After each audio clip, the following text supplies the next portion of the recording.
Coming up on this edition of Whether or Not, we have exciting nature in the news stories ranging from an environmental award given by Governor Tom Wolf, also information of an upcoming meteor shower. Andy has a feature on an upgrade coming to the electronic map wall here at Penn State. And of course, Kristy will have a look at your extended forecast. Stay right there. Whether or Not starts right now.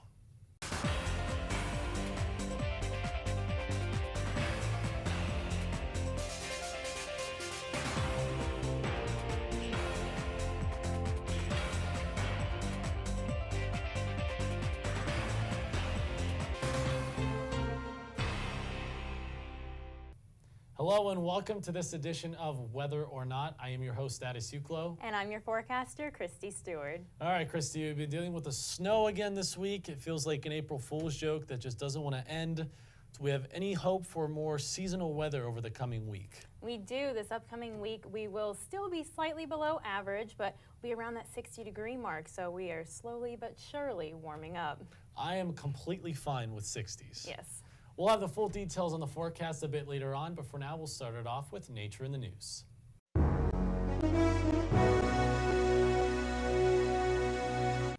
Spring Creek flows through Center County near Penn State University.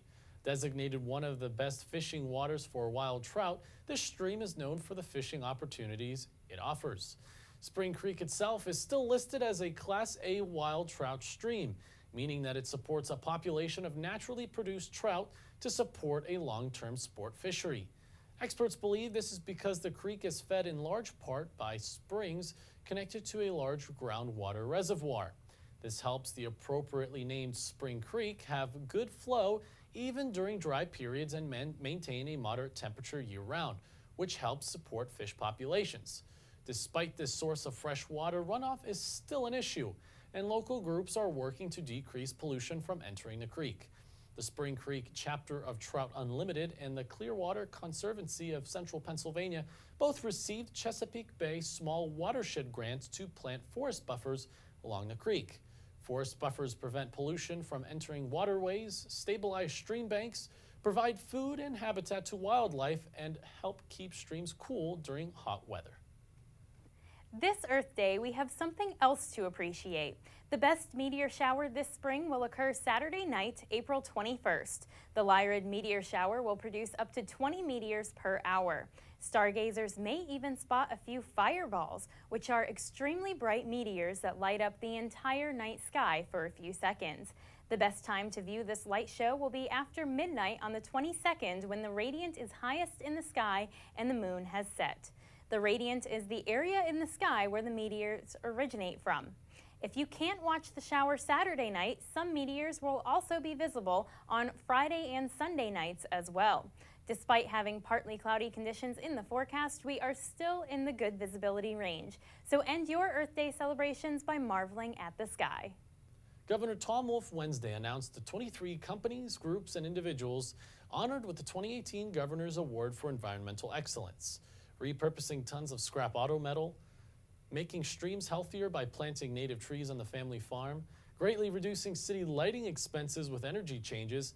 These are just some of the 23 initiatives in Pennsylvania chosen by the Department of Environmental Protection to receive the prestigious award.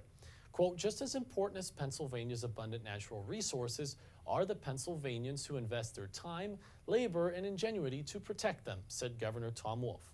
Their dedication results in public health and safety, environmental, economic, and recreation benefits across the Commonwealth. DEP received more than 60 applications who were evaluated for their degree of environmental protection, innovation, partnership efforts, economic impact, and results achieved. The award winners will be honored at an April 24th awards dinner hosted by the Pennsylvania Environmental Council at the Harrisburg Hilton. To see the full list of awards, please visit paenvironmentdigest.com. Harvey, Irma, Maria, and Nate have officially been retired from the Atlantic Tropical Storm List. The World Meteorological Organization has replaced them with Harold, Idalia, Margot, and Nigel. There are currently 6 lists of 21 names that get rotated annually. We will see these replacement names in effect in 2023. A storm name is retired once a storm becomes so deadly or destructive that using the name again would be considered insensitive. Hurricane Harvey is responsible for 88 deaths. Irma for 134 deaths, Maria for 112, and Nate for 46 deaths. Hurricanes Harvey and Maria are the second and third costliest hurricanes in U.S. history, respectively. There are now a total of 86 names retired from the Atlantic Basin since the process began in 1954.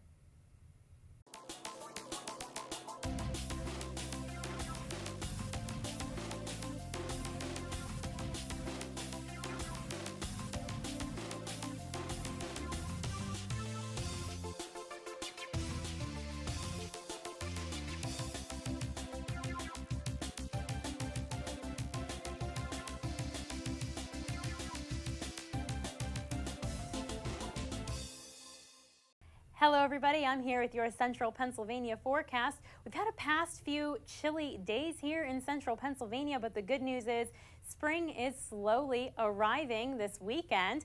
Friday though, we will still be cool, but here in State College we'll be having partly sunny conditions. Our friends in the northeast though will be seeing some snow and rain showers from that dying low pressure system. The good news is that this high pressure system off to our west will be making its way closer to Pennsylvania on Saturday, making way for some of those clouds to clear out over the Commonwealth, and temperatures will begin to warm up a little bit. And then on Sunday, that high pressure settles in over the Great Lakes. We will be left with nice sunny conditions and temperatures will further warm up. Closer look at how this temperature trend will go this weekend. Friday, we're looking at a high temperature in the mid 40s, partly sunny conditions, and then Friday night cooling down to 30 degrees, partly cloudy out there. And on Saturday, warming up to the mid 50s, mostly sunny.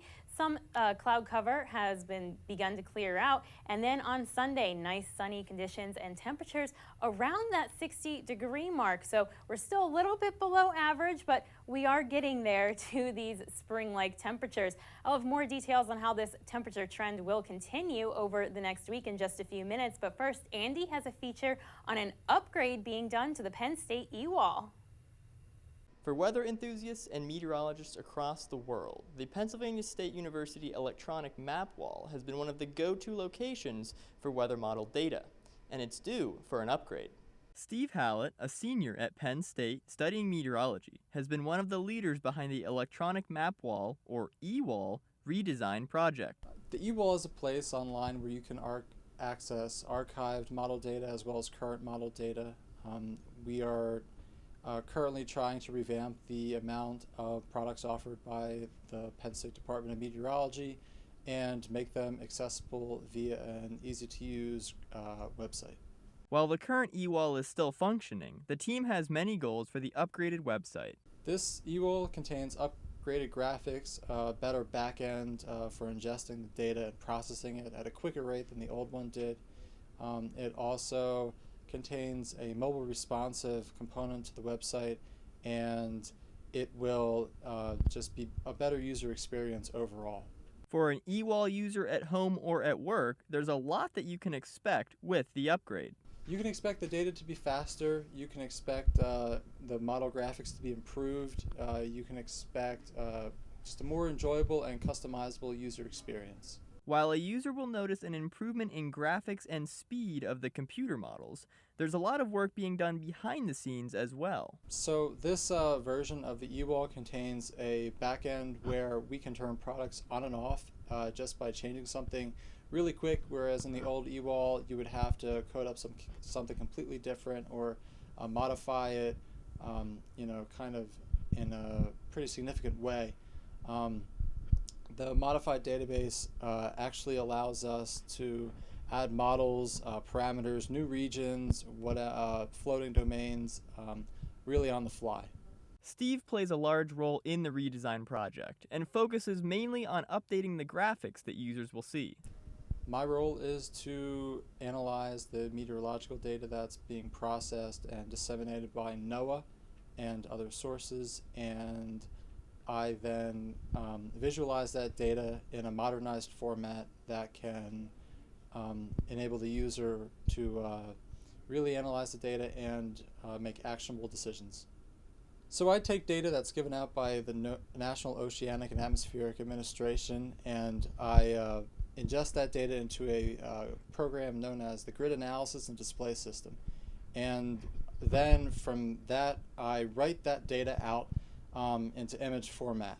And the images that are actually animating at the back of me are basically what's going to become graphics of the new eWall. While Steve works hard on his tasks, he isn't the only one working hard to redesign the eWall. So I'm collaborating on this project with Chad Barman and also Nick Tully. Nick is a graduated senior who's highly talented, and Chad Barman oversees the two of us and kind of just directs us in the best path to proceed once we complete objectives. Overall, the team has several goals they want to meet before the final product is complete. So the goal of this new eWall is to just create a more enjoyable user experience, allow users to easily navigate the plethora of meteorological data that is out there on the web today, and just really contribute to a much better user experience that the old eWall offered. As you can see, the team has many goals to meet before the new eWall can be released, but keep your eye out for the website and see if any changes occur anytime soon. For Whether or Not, I'm Andy Moffitt.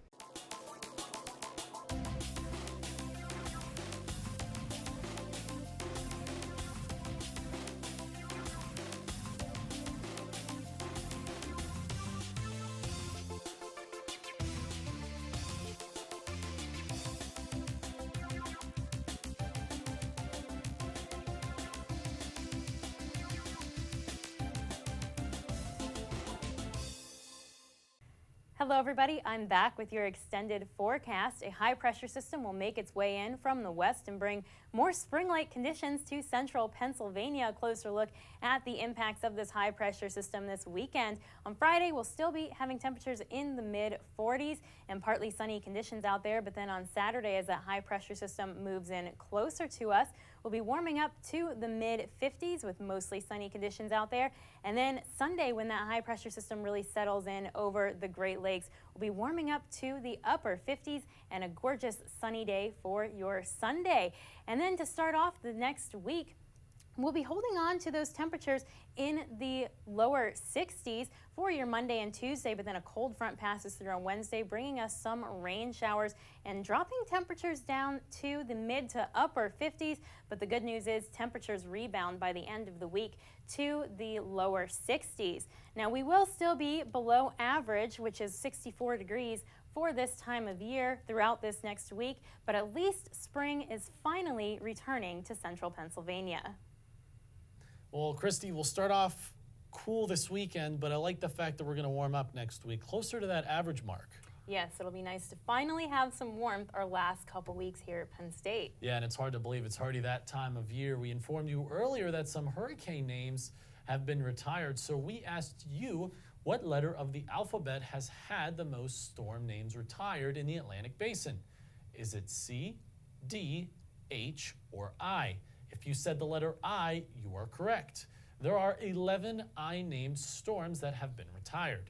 Ione, Inez, Iris, Isidore, Isabel, Ivan, Ike, Igor, Irene, Ingrid, and of course, Irma. It's a lot of I names. I know.